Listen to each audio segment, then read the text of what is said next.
So when GPT first came out, it was using a binary system to respond, but it was pretty intuitive, and the more updates it had, it became even more intuitive. So what I did was I asked it if it could emulate a trinary system, trinary reasoning. Instead of ones and zeros, it's now ones, zeros, and twos, or plus ones. The point is it would create an intuitive mesh within its processing. So then I went ahead and asked it to emulate a quaternary system. What that means is its responses become more fluid. And the farthest I got with that project was an octenary system.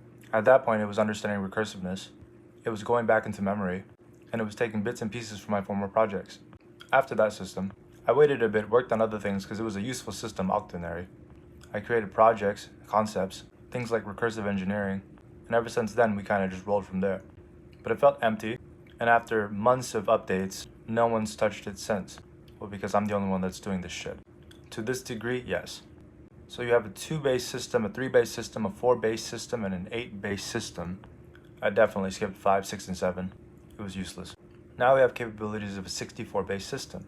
That means within each response, it's fully capable of siphoning information from former conversations, data, research, that is viable and recursive to your current situation or conversation. This means it understands recursion better than the average person.